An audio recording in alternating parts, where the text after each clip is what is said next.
Hi, this is Jack Westerman for ESEA.net here in Cologne, Germany for ESL 1 Cologne, no less. Joining me this time is Creamy Moses himself, aka the Bald Eagle, Jason Moses O'Toole, who is of course one of the casters here at the event. Jason, good to be back in Germany.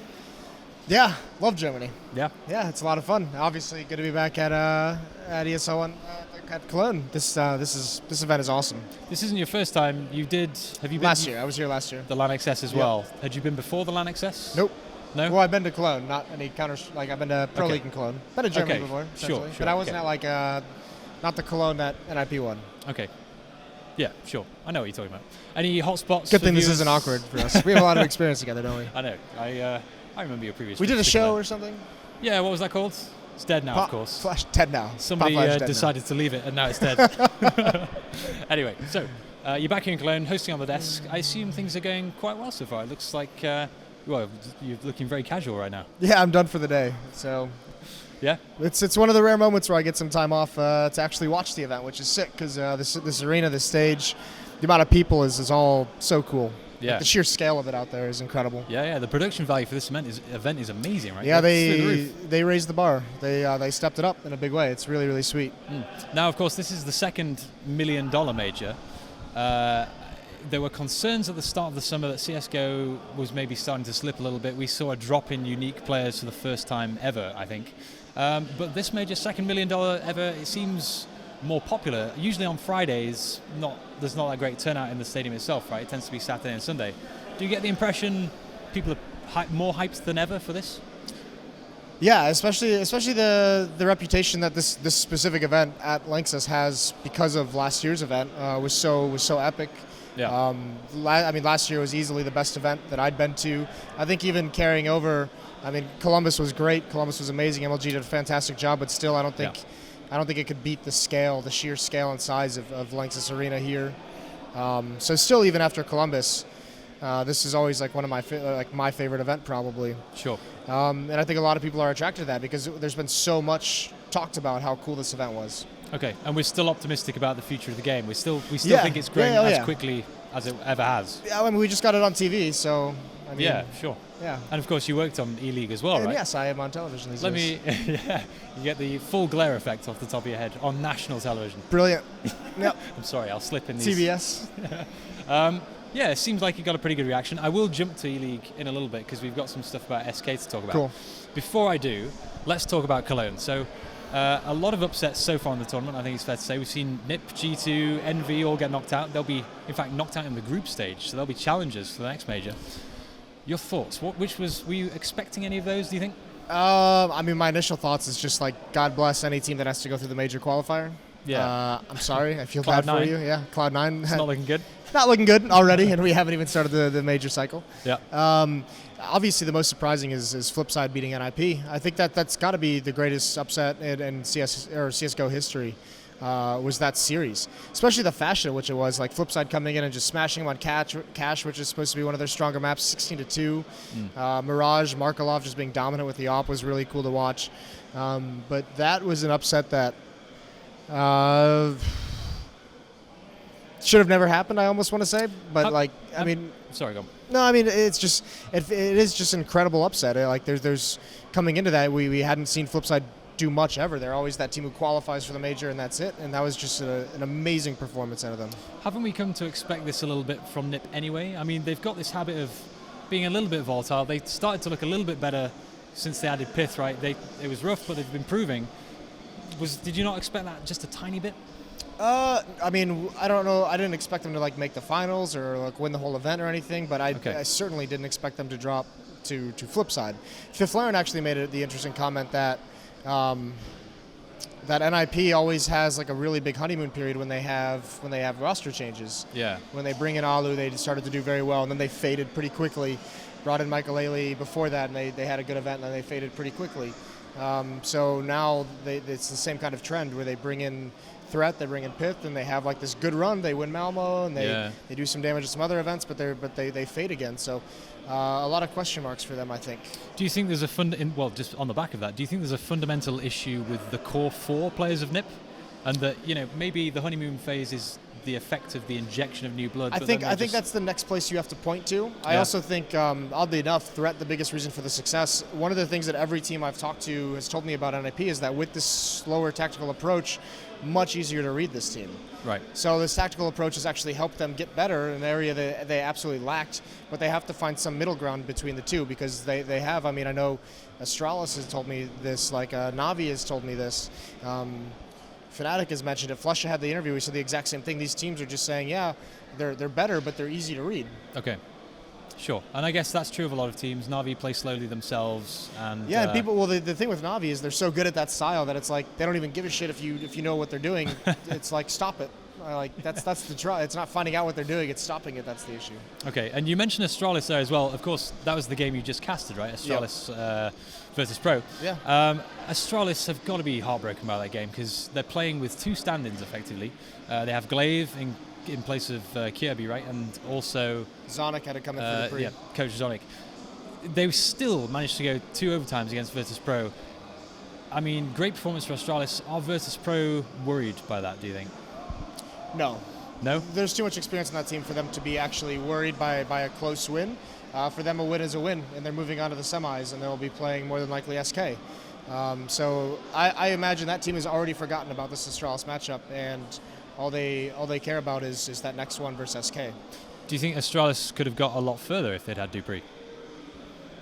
I don't think it's certain. I think they could have, but I mean the thing you have to remember as well is even when Dupree goes out, this team all of a sudden has all the pressure taken off them, and they're the team that's most known to buckling under that pressure. Yeah, They've always had issues with it. So all of a sudden when you have Dupree gone, when you're playing with Zonic, when you're already playing with a stand-in, no one expects anything of you. Right. And like Device could have had the same sick game, and Dupree could have done much better than Zonic, and maybe they beat him, but you can't say for certain. All right. Well, it's certainly made things a lot more interesting. Yeah. Of the remaining, we're down to 7 teams now? Remaining 7 teams, pending the result of this game. Soon to be 6. Yeah, soon to be very soon to be 6. Who's looking strongest right now? SK. Yeah. Without a doubt. They have had the cleanest games. They've had the most dominating performances. They look fantastic. They look phenomenal. Fnatic still looks a little bit shaky. I think Navi looks strong, but they for whatever reason they lack that that really powerful flair that we saw from them earlier in the year. They're a much more balanced team now, which is scarier in its own right. Right. I actually think that Guardian's injury actually helped them. Okay. Because they had to find ways in his absence to have players like Edward perform much better. Players like C's are being really, really powerful. Zeus has had his games. All of a sudden, this injury has required them to come up with new ideas to get everyone else involved. And now that he's back, he's not playing at that superstar level anymore, but he's still very, very good. And now all of his teammates around him are very, very good as well. So instead of Guardian with 30 kills and everyone else with 20, everyone's sitting right around 23, 24. It's a very balanced effort out of that team now. Okay. Speaking of new ideas, Nuke is, of course, in the map pool at this major. We have yet to see... Well, we haven't seen it played. We haven't seen it played. We may still. It could still come up as a part of the randomizer. It is actually. I think it's the second map in the series. Oh, is it? So that means somebody selected it. Flipside selected it. Right. I mean, what are your thoughts? Do you like the new Nuke? What are your thoughts? How would you like to see it played? I think I dislike it less than most people. I wouldn't say I like it. It's still, some portions of it still very cluttered. I think that lower bomb site is horrendous. Oh yeah. Big time. But I think there's part of the thing is that we've heard a lot about certain teams like secretly practicing this map or saying they're practicing. I think it's being used as a bluff right now, but I also think there are certain teams that like you get the impression, like Flipside, this is probably like a pocket pick. I'm sure they practiced Nuke and they said if we ever run into a huge match that we need to win in a series, let's pick Nuke. Like a very tactical Blade is, so he might have some tricks on it. But you know, it's the great equalizer, right? Because SK gets a team this wide of a disparity. Pick Nuke. SK doesn't have a lot of experience on the map. You can throw some things at SK that they haven't seen before. Yeah. Maybe you get a little bit lucky, but you know, when you look at the rest of the map pool, there's not a single other map in the pool that you would say Flipside has an advantage on. Okay, so Nuke at least evens it out a little bit. So you think it introduces a degree of volatility into an otherwise foregone conclusion, essentially? Yeah, I mean, I don't think they're going to win it, no, but so. it gives it a little bit better of a chance. You know, Sure. It evens it out just a bit. Especially for a team like Flipside that has to have that tactical advantage over a team because they don't have this massive amount of skill. I think tactically on Nuke, if they can surprise some people, that'd be cool.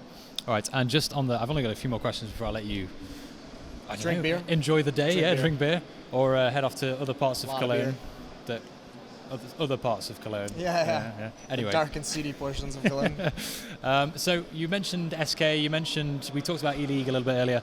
Obviously SK are no longer in ELEAGUE. They got dropped due to their organizational change. We may need to vacate this table very shortly by the looks of it. Your thoughts on the whole SK ELEAGUE thing? Obviously these players deserve to be in the league, right? Yeah, they absolutely do. You don't have to agree with me. No, I mean, I think the tough part is if you isolate it and just look at these players, they're the best team in the world, those 5 players, regardless of whatever organization they are under. Those 5 players as a team deserve to be there and earn a spot in the playoffs. And it really is unfortunate what's happened, because there is a lot of external circumstances that's preventing them from being in the league. And I don't know if it'll ever become public, but it's just part of the business that we're growing in. I mean, you asked about Counter-Strike growing. One of the areas in which Counter-Strike needs to grow still is this business aspect of it. There's also things like, how long have we heard people talk about a players' union? How long have we heard of the players say we need a union? Yeah. Do it. Like, this is where it comes in handy, and you guys still haven't done it. Talking to the players, of course. Exactly. Yeah. But it's the same criticism. I look at it, the same criticism we have when it comes to North American teams in terms of how they play Counter-Strike. It's like, you guys have just never wanted to buckle down and do the hard work. Well, the players as a whole have never wanted to buckle down and get together and create the union. Right. Or they've wanted to and they haven't been willing to do the hard work. So, if anything, this should just be a reminder, like a wake-up call. They need to do it. I don't blame anyone specifically for this entire ordeal. I don't blame ELEAGUE.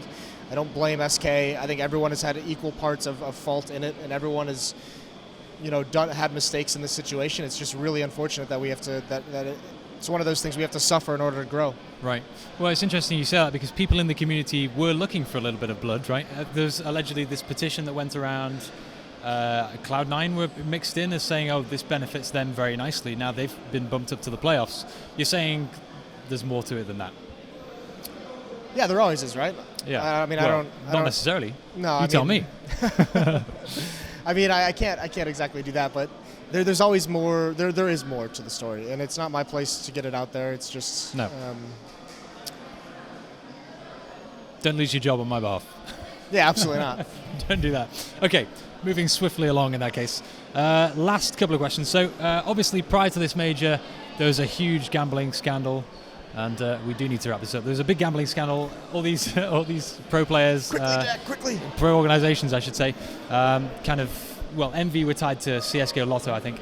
Do you think this huge influx of gambling sites and the popularity of it, it's got to be hurting the professionalism of CS when there's news being written about it? It's not the gambling sites themselves, it's the unregulated portion of it that really hurts, because this is what most of the press is about. When some company looks into getting into Counter-Strike and they see 13-year-old's mother is suing Valve for unregulated gambling site that's using Valve's API or Steam API, that's when it becomes an issue. That's when, if it's all the headlines, that's an issue. So yeah, we need to find some way to get this under control and start regulating it and start figuring out ways to make it, do it responsibly. Okay. Would you, I guess, you have cousins, right? Younger cousins, that kind of, would you? They were at MLG.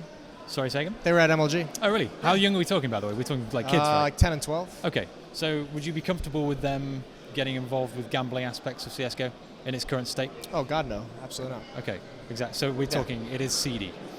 Yeah. I mean, some of this stuff, I mean, I think, listen, I think when you get to some of the actual gambling websites that are actually, I think this whole skin gambling thing is very, very sketchy. I think there's a lot of people trying to make a lot of quick money off of it, and that's when you start getting into that dangerous territory. I think the actual regulated gambling market that we have that can be like real money for adults, that you have ways to verify that these people are over 18 when they gamble, fine with that. But this skin betting, this whatever it might be, these just rolling the dice on these websites, I hate that shit. Right. Okay, last question before I let you go. You're looking pretty casual. What is your plan for the rest of the day?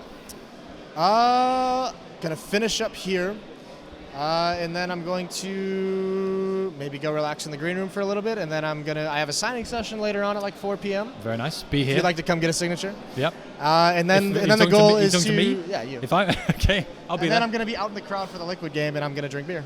Awesome. Sounds good to me. You're not gonna go and do any Cologne sightseeing? No. No? Okay. But the other thing we should say is you're casting the final on Sunday. I don't know yet. Yeah, I'm not sure yet. That would be cool, wouldn't it? Well, that's always a crowd favorite. I would right? like that. Yeah. That would be very cool. ESL. Yeah.